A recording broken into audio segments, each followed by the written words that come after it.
বালু এক নামি গেছে, এক রাস্তাটা অনেক দুর্ঘটনা হওয়ার সম্ভব আছে। মোটরসাইকেল আর বাইসাইকেল সেও পড়ে গেছে।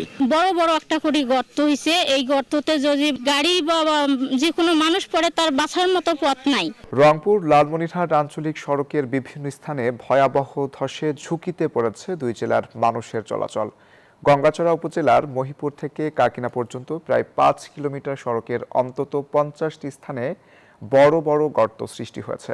স্থানীয়দের দাবি, এসব গর্তে ইতোমধ্যে একাধিক দুর্ঘটনা ঘটেছে।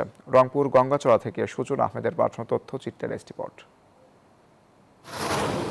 এ যেন এক মৃত্যু ফাঁদ। প্রতিদিন আতঙ্ক নিয়ে চলাচল করছেন যাত্রী, অটোরিকশা চালক ও মোটরসাইকেল আরোহীরা। পাশাপাশি দুই জেলার যোগাযোগ ব্যবস্থা নিয়েও উদ্বেগ তৈরি হয়েছে।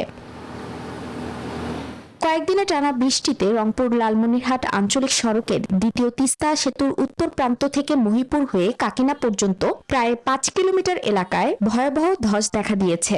বসুন্ধরা টিস্যু, অশুদ্ধতার বিরুদ্ধে এক বিন্দুও ছাড় নয়।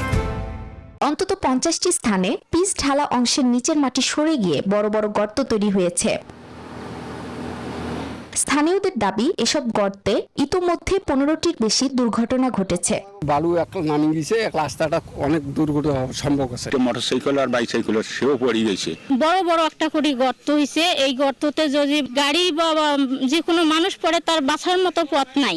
বৃষ্টির পানি দ্রুত নিষ্কাশনের জন্য ড্রেন নির্মাণের পাশাপাশি দীর্ঘমেয়াদী ও টেকসই সমাধানের উদ্যোগও নেওয়া হচ্ছে বলে জানান এই কর্মকর্তা। কিছু ফান্ড আছে যেটা দিয়ে আমরা ওই জিনিসগুলোকে অ্যাড্রেস করে গর্তগুলোকে পূরণ করছি। দ্রুত সংস্কার না হলে বড় ধরনের দুর্ঘটনার পাশাপাশি রংপুর ও লালমনিরহাটের ব্যবসা বাণিজ্য, শিক্ষা এবং জরুরি সেবার যোগাযোগ ব্যাহত হবে বলে আশঙ্কা সংশ্লিষ্টদের। Desk report, news 24।